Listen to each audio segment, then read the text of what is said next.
Kundalini awakening is both mysterious and profoundly transformative. It's a rebirth process, and just like an everyday ordinary physical childbirth can be quite an ordeal, it's the same with the Kundalini awakening. It is a physiological and psychological transformation, awakening your highest potential and your highest state of being.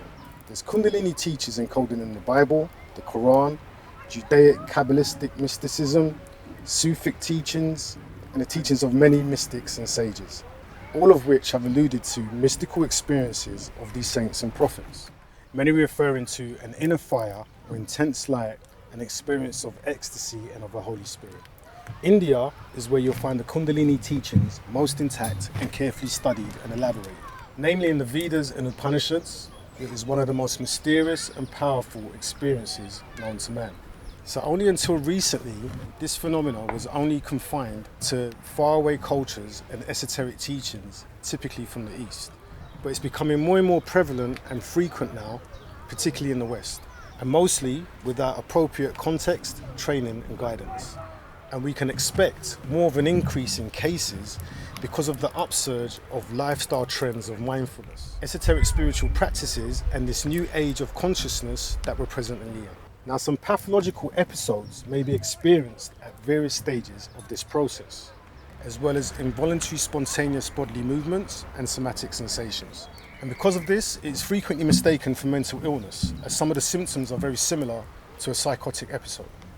And this can only be truly understood by first-hand experience. So here are some of the symptoms that would differentiate a Kundalini awakening from schizophrenia, as there could be a friend or relative or work colleague that you may be thinking is having a psychotic or schizophrenic episode.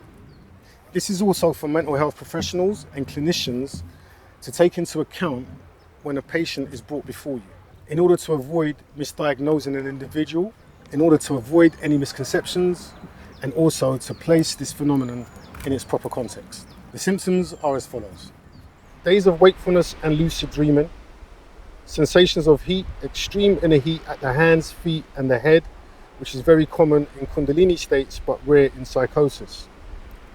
Feelings of vibrations or fluttering, muscle twitching, tingling, itching, tickling, moving in various patterns over the body.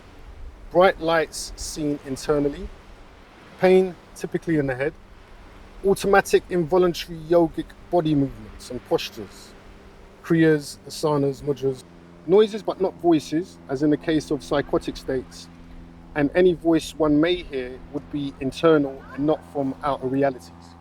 Very communicative and coherent, they want to share their experiences and troubles, much more objective about themselves as opposed to those on the psychotic side that tend to be more oblique and secretive, tending to be more preoccupied with ruminations about some vague but apparent significant subjective aspects of their experiences that they can never quite communicate. So these are the symptoms, which are clearly not normal states, but at the same time, they are not psychotic or schizophrenic states either. The Kundalini awakening is usually creative and positive and leads to supernatural abilities. It's not going to be the same for everyone. Each awakening is unique. This awakening doesn't happen to everyone, and many experienced gurus has yet to experience it. It's not easy going through it alone, and it's one of the reasons why I established the Escape Space community, to offer guidance and emotional support with like-minded individuals.